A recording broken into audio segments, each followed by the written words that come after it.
Hi there, today we're in the Disney Villains Cookbook and we're making something from the sweets section, and it's Lion King inspired and it's called elephant ears. And I'll show you that picture right here. So basically what we're gonna do is we're gonna take a puff pastry sheet. I bought a frozen puff pastry as it says, and we're gonna use that. Some cinnamon, some butter, some sugar, and we're just gonna kind of put this together and roll it and make these little ear-shaped things. And the nice thing about this one is in the cookbook too, they actually have a section in the back that shows you like a little bit more technique and detail on how to do this. But time to get started. So I have my work surface here. I have some parchment paper and I put some sugar down, and I'm going to use this to roll out the puff pastry, but I'll get to that in a second. In this bowl, I've got some sugar and cinnamon combined. I think it was like roughly 3 tablespoons of sugar and like half a teaspoon of cinnamon. I've got a few tablespoons of melted butter, and then right here is my puff pastry. So I'm going to put this on this surface here, and I've got my rolling pin, and it basically says to roll this out till it's about 12 inches by 12 inches or 12 inches squared. Oh, get this out of the way.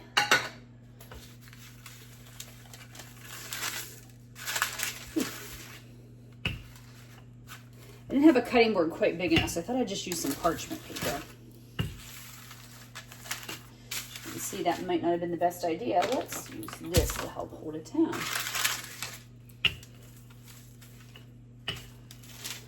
I questioned the rolling out part because I don't feel like I did a very good job of that, and it's nice and square to begin with, but I did thin it out some, and then I kind of trimmed the edges so it would be a little bit more square. All right, so next I'm going to take my melted butter. I got a pastry brush here, and I'm going to generously, it says generously, cover this with butter. Next, I'm taking the cinnamon sugar mixture, and I'm going to sprinkle it on top. Now it says to use the rolling pin and just kind of go over this again, just to help kind of press all the cinnamon sugar down into the dough some. All right, so now I have a toothpick, and I need to mark roughly about the halfway part of my dough. So a little mark at the top. It says to start at one end and roll this until you get to about the center mark.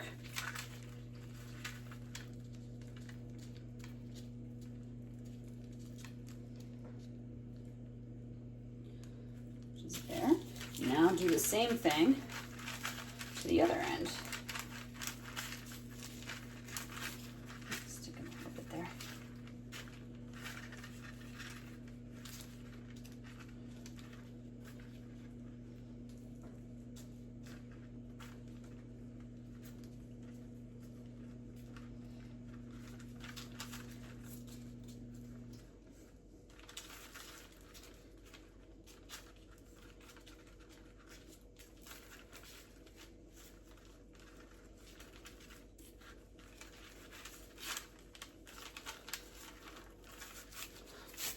Right.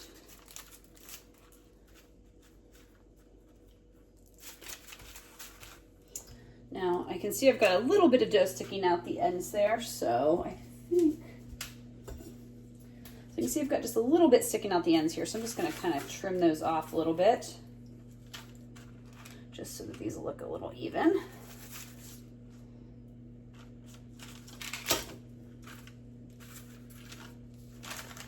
Looking nice and good.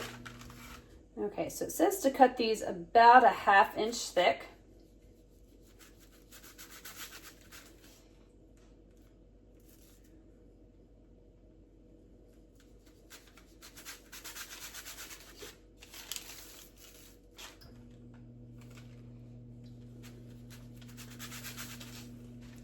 Okay, so now I need to arrange these on the baking sheet.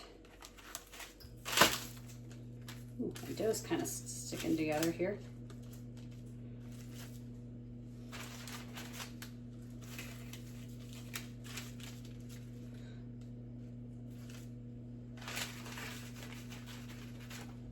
Okay, so here they are on the tray, and it says to go ahead and cover them with some more of the butter.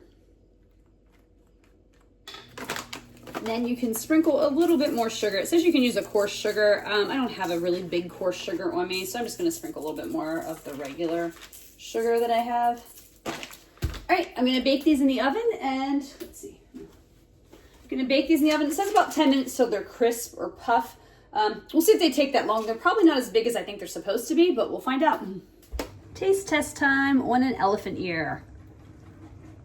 Definitely nice and buttery. The sugar kind of like makes almost like its own little like coating on the outside that makes it a little bit crunchy, but really they just kind of remind you of what you would expect puff pastry with cinnamon and sugar. So, which kind of reminds you of cinnamon toast. That's kind of what it tastes like. So yeah, not bad. Let's review the elephant ears. They were good. They were delicious. I mean, it's really hard to mess up just like cinnamon and sugar on some sort of bread, you know, or pastry, because it just works well together. You know, I did like that it felt a little bit lighter because you used the puff pastry. It felt a little bit lighter than like cinnamon toast or something along those lines, or cinnamon roll, but it was still very flavorful. Yeah, so that's all I have to say. They were delicious, and they were kind of what you expect when you put those flavor combinations together. So let's get into the rankings. The first are the ingredients on a scale of 1 to 5, and that's a 1, which means everything is pretty easy to find, relatively inexpensive. You should have no problems getting what you need for this recipe.